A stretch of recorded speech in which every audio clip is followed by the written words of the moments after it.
leading us.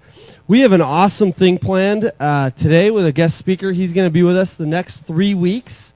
So going to be exciting. He's actually a fellow wrestler like I was.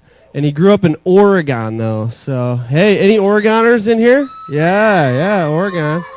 So there we go.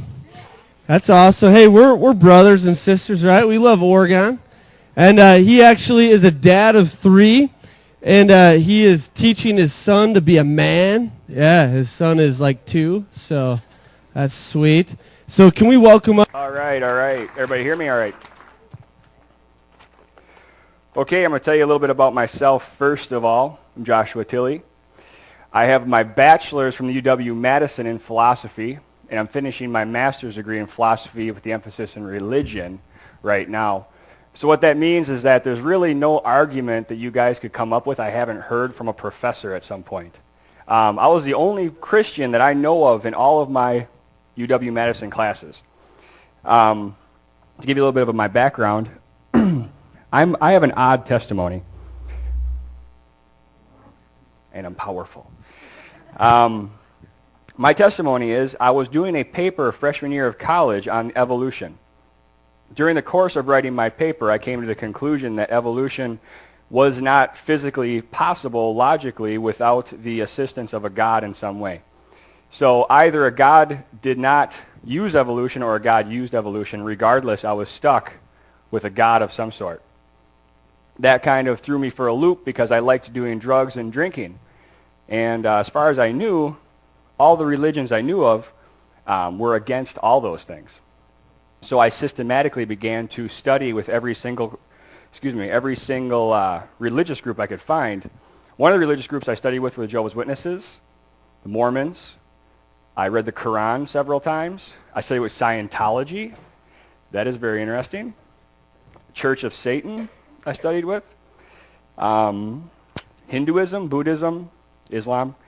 And after going through all of these different religions and audio taping my conversations with their teachers, I was confronted with Christianity. After reading the Bible and trying to refute it myself, I came to the conclusion that the only religion that was true was Christianity. So, you guys for the next 3 weeks are going to be with me as I, first of all, tell you a little bit about why I'm a Christian. And then I'm going to tell you all kinds of stories about me being kicked out of churches, me hiding video footage, video cameras to videotape people visiting my house, and audio taping our conversations, which is legal, just so you guys know, because I always get that question, is that legal? And then I wish I could bring in the tapes of all the conversations I've had and how angry people get when you question their beliefs. So that's a little bit of my background. And also, yes, I was a wrestler, and I stomped the Stoughton team when I wrestled them. I apologize, but we all can't be from Oregon. I'm not here to judge anybody. I got into a fight one time. I was at a Christian bookstore, and this tall guy started mouthing off a little bit, and I called him on some things, and he took me out. So I apologize about that again. But anyway, I just want you guys to know I'm not here to judge you. I'm not your pastor. I don't know any of you guys yet either, for the most part. I am exposed to non-believers, atheists, and other religions. And I'm not here to judge anybody, and neither was Christ. And no Christian should judge you. But because I am a Christian, I have to question your beliefs. Christ did it. The Apostle Paul did it. But with the respect that it deserves. So I want you guys to know that I'm going to teach you about why I'm a Christian. I'm also going to teach you some basic understanding of apologetics and evangelism. So I'm a Christian and a philosopher. This is a parody of Calvin and Hobbes. You guys ever heard of that comic? Calvin and Hobbes is actually named after the theologian John Calvin and the philosopher Thomas Hobbes. So I just like that picture. So anyway, without further ado, make sure I'm on the right page here. I believe in the Christian God. He gave us a brain, logic, and reason to learn about him, study, love each other, and discern truth from falsity. So that's That's why God gave us reason. Otherwise, we'd all be robots. So the first question I always get asked is, first of all, why are you a Christian? But even deeper than that, let's get a little deeper than that. I'm a philosopher, so let's get a little deeper than that. Back up. Thank you. Deeper than that, why do I even believe in religion in general? Right? How many of you guys have ever been posed the question or been stated to you, religion is the cause of all war?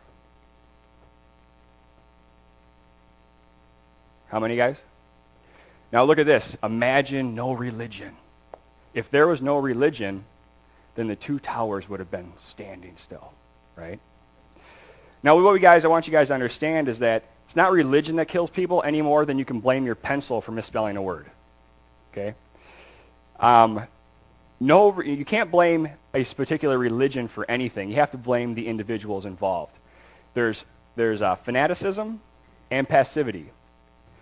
Passive or active. And both are equally in trouble for this. So you want to put that video on? So I'm going to show you guys a short video here. I'll ask you guys a question afterward. We all know this gentleman, don't we? In jeder Stunde, an jedem Tag, nur zu denken an Deutschland, an Volk und an Reich, an unsere deutsche Nation. Unser deutsches Volk siegt ein. Want to pause it for a second?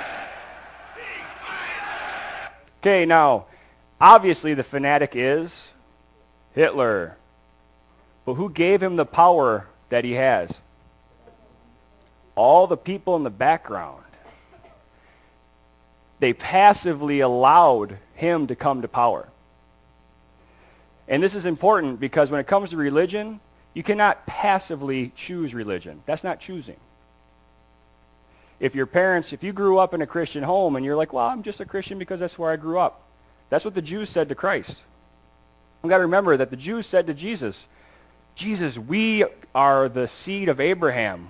We've inherited the covenant and all this stuff. And Jesus said it's not true. You have to have faith yourself. Not the faith of your parents, not the faith of your friends, not the faith of your church even. So we can look here. I just want to show you guys just a contrast. You don't know any of the people in the background. None of those names, none of those faces will ever ring a bell for you. But every one of them are equally responsible for what happened. So let's go back to where I was at. So if you guys are asked, is religion the cause of all wars? And a lot of people will say yes. I teach at the Verona High School.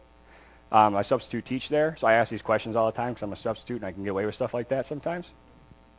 So I posed this question to a class and I said, hey, how many of you think that religion is the cause of all war? Half the class raised their hand. I said, okay, guys, you guys tell me the biggest religious war you can think of. Every time it's the Crusades. The Crusades were responsible for 1.5 to 2 million people being slaughtered, ripped from their homes. Horrible. Now, can anybody here tell me a group of people, even one, who were atheists, no God, who caused this kind of havoc on the world? Anybody?